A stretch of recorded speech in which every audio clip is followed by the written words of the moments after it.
호텔 식당 문이 열리고 정혜수는 양복 소매를 곧게 펴며 안으로 들어선다. 아들 정민호가 자리에서 일어나 아버지, 여기 앉으세요. 라며 의자를 당긴다. 아버지 혜수가 자리에 앉자마자 종업원이 문을 열고 신부 어머니 오셨습니다. 라고 말한다. 윤정이가 단정한 차림으로 들어오며 고개를 숙인다. 혜수의 손이 미세하게 떨리며 물잔이 흔들린다. 처음 뵙겠습니다.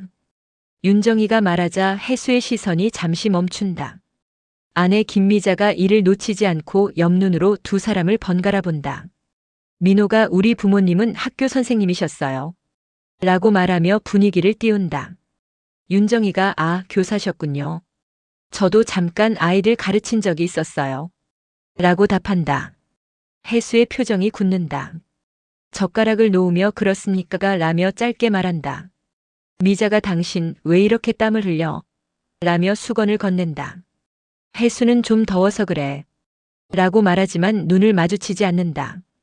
윤정이는 조용히 물을 따라주며 오늘 날씨가 참 이상하네요. 라고 말한다. 그 순간 혜수는 손끝을 움찔하며 물잔을 떨어뜨린다. 유리잔이 깨지자 모두 놀라 일순간 정적이 흐른다. 민호가 급히 괜찮아요, 아버지. 제가 치울게요. 라며 일어나 수건을 든다. 윤정이가 떨어진 조각을 함께 주우려 손을 뻗는다. 혜수의 손과 그녀의 손끝이 스친다. 둘은 동시에 눈을 마주치고 짧은 숨이 멎는다. 미자의 시선이 두 사람 사이에 멈춘다. 밤 거실 불빛 아래 정혜수가 서랍을 뒤적인다. 낡은 주소록 한 권이 나온다. 그는 먼지를 털어내고 넘긴다. 윤정희라는 이름 옆에 적힌 오래된 전화번호가 눈에 들어온다. 혜수가 손끝으로 그 이름을 천천히 짚는다.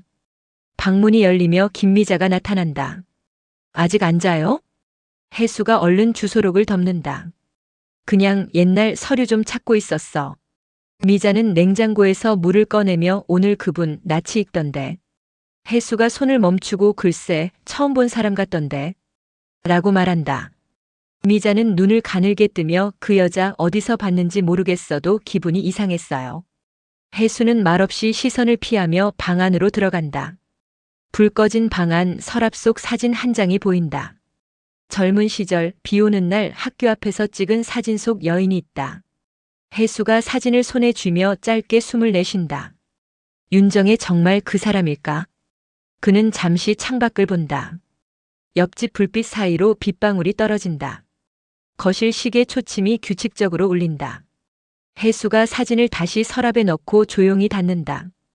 휴대폰 진동이 울린다. 예비사돈 가족 미팅. 내일 오전 11시. 혜수가 휴대폰 화면을 오래 바라본다.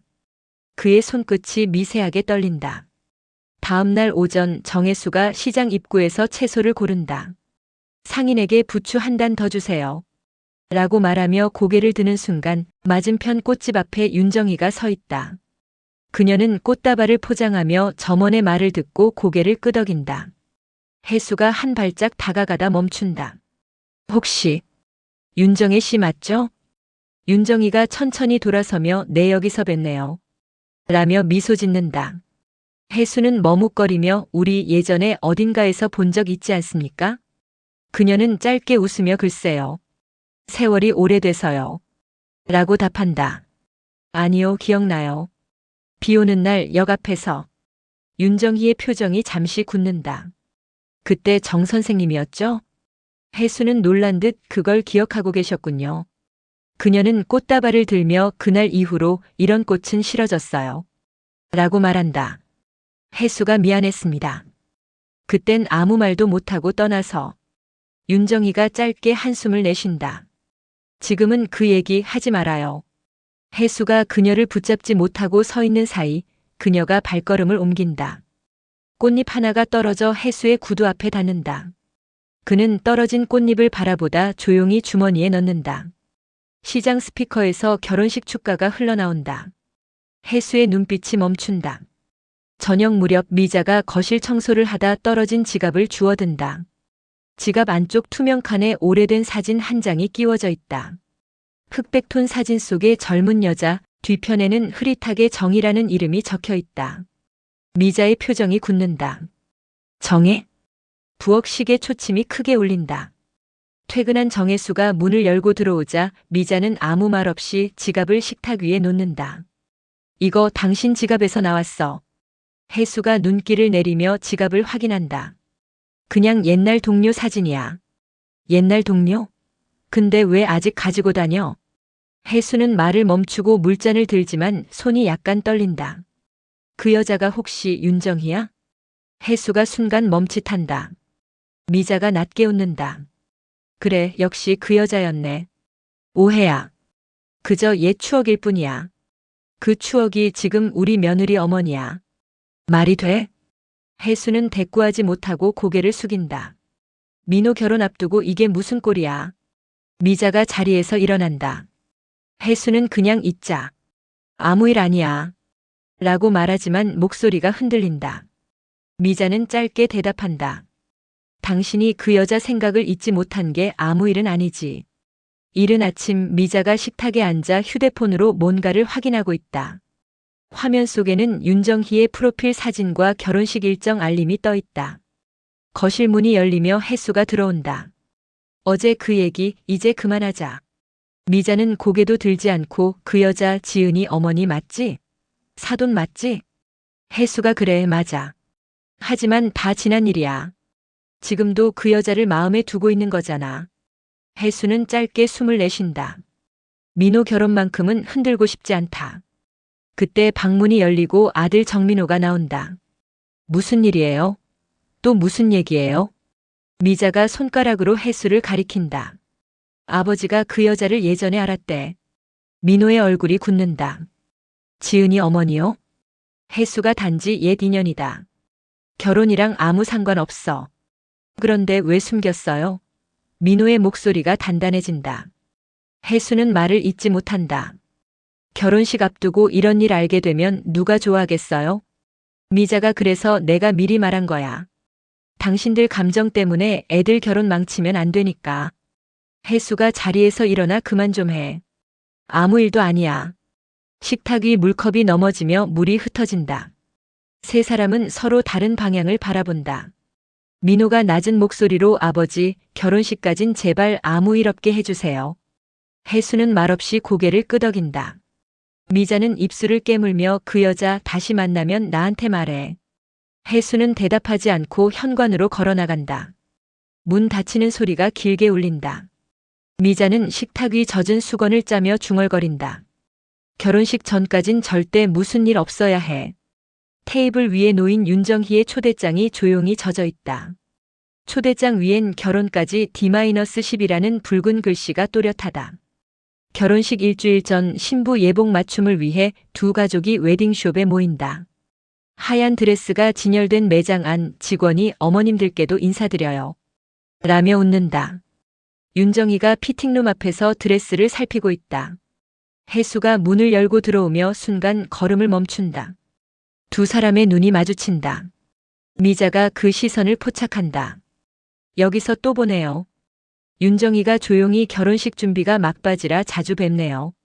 라며 웃는다. 그래요. 자주 보니 불편하네요. 미자가 짧게 답한다. 직원이 긴장을 느끼고 신랑 어머님, 아버님도 예복 피팅실로 모실게요. 라며 안내한다.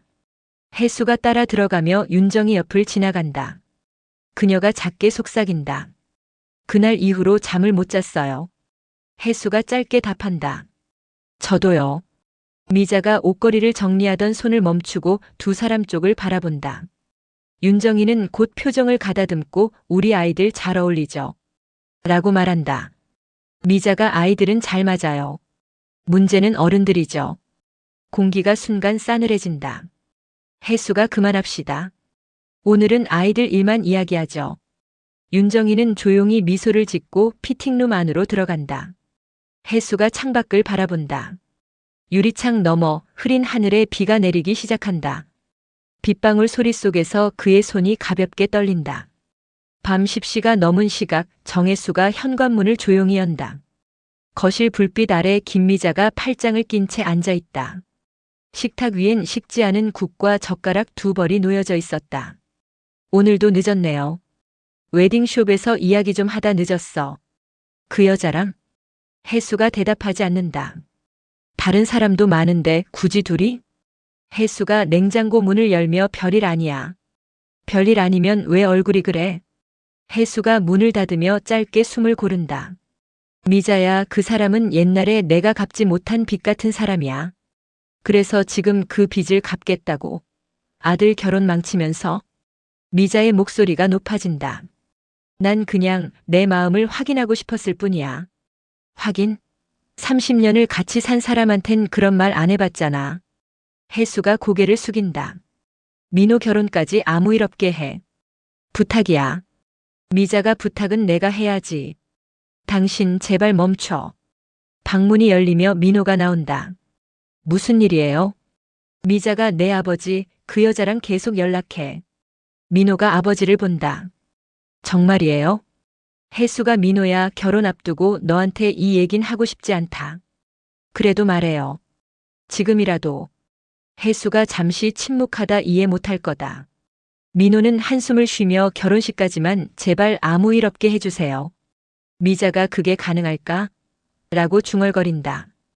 혜수가 아무 말 없이 방으로 들어간다. 문이 닫히고 거실엔 시계 초침 소리만 남는다. 식탁 위 젓가락 2벌이 그대로 식어 있다. 새벽 정혜수가 거실 불빛 아래 앉아 있다. 테이블 위엔 편지 한 장 미자에게라고 적혀 있다. 그는 서류 봉투와 여권, 지폐 몇 장을 가방에 넣는다. 문가에서 신발을 신으려는데 방문이 살짝 열리며 미자가 선다. 이 새벽에 어딜 가요? 혜수가 그냥 잠깐 나갔다 올게. 오늘이 결혼식 전날이에요. 그래서 더 생각이 많아졌어. 미자가 또 그 여자 만나러 가는 거죠? 혜수가 멈춘다. 미안하다. 나도 이제 내 인생의 마지막 페이지를 써야 할 것 같아. 미자가 당신 마음대로 해요. 다만 민호 결혼만 망치지 마요. 혜수가 고개를 끄덕인다. 그건 약속할게. 그는 현관문을 열고 밖으로 나간다. 미자는 창가로 걸어가 커튼을 젖힌다. 빗방울이 창문을 때리고 있다. 멀리 혜수가 우산 없이 천천히 걸어간다. 미자는 그 모습을 바라보다 커튼을 닫는다. 거실 탁자 위 편지가 바람에 살짝 흔들린다. 혜수가 버스 정류장에 서 있다. 토요일 오전 11시 예식장 로비. 하객들이 분주히 오간다. 아들 민호가 거울 앞에서 넥타이를 고쳐맨다. 아버지 오셨어? 메이크업을 마친 미자가 묻는다. 민호가 휴대폰을 확인한다. 연락 안 돼요. 아침에도 안 계셨대요. 미자가 얼굴이 굳는다. 설마. 그때 신부 어머니 윤정이도 도착한다. 스태프가 신부 어머님 대기실로 안내드릴게요. 라며 인사한다. 정희가 주변을 둘러본다. 부모석에 놓인 이름표 정혜숙인 미자. 아직 안 오셨어요? 묻자 미자가 짧게 대답한다. 곧 오실 거예요. 민호가 다시 아버지에게 전화를 건다. 수신음만 이어진다. 사회자가 예식 시작하겠습니다. 문이 열리고 신부가 입장한다. 박수 소리 사이 부모석 2자리가 비어 있다. 카메라 플래시가 번쩍일 때마다 그 공백이 더 도드라진다. 신부 지은이가 민호의 손을 잡으며 속삭인다. 괜찮아요. 민호는 대답하지 못한 채 고개를 숙인다. 음악이 흐르고 식장은 진행된다. 외곽도로 버스 한 대가 바닷가 방향으로 달린다. 창가 좌석에 정혜수가 앉아있고 옆자리엔 윤정이가 조용히 있다. 두 사람 사이엔 말이 없다. 혜수가 창밖을 보며 말한다. 결혼식 벌써 시작됐겠죠? 윤정이가 그래도 오늘은 서로 웃었으면 좋겠어요. 혜수가 미소도 없이 고개를 끄덕인다. 버스가 커브를 돌며 바다 쪽으로 향한다. 창밖엔 하얀 풍선 하나가 하늘로 떠오른다. 한 달 후 바닷가 근처의 작은 벤치. 커피잔 2개가 식어 있고 그 옆에 봉투 하나가 놓여 있다. 민호에게 라는 깔끔한 필체의 편지였다. 사람은 늙어서 후회하지 않는다.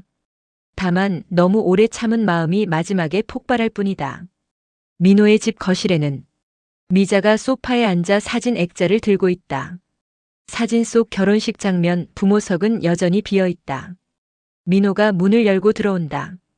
소식은 아직 없어요? 미자가 짧게 대답한다. 없어. 민호가 편지를 들고 봉투를 연다. 민호야, 아버지는 늦게나마 내 심장을 따라가 본다. 이기적인 선택이라면 그건 네 아버지 몫이다. 민호는 한참을 말없이 서 있다. 미자가 조용히 묻는다. 아버지가 행복할까? 민호가 모르겠어요.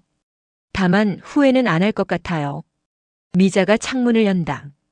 바람이 커튼을 흔든다. 밖으로 하얀 풍선 하나가 멀리 떠오른다. 민호가 그 풍선을 눈으로 따라간다. 하늘 위로 흰 풍선이 점처럼 사라진다. 그날 이후 그는 웃지 않았다. 사람은 끝내 누군가의 부모로 배우자로 살다가도 단 한 번쯤은 자신의 이름으로 살고 싶어진다.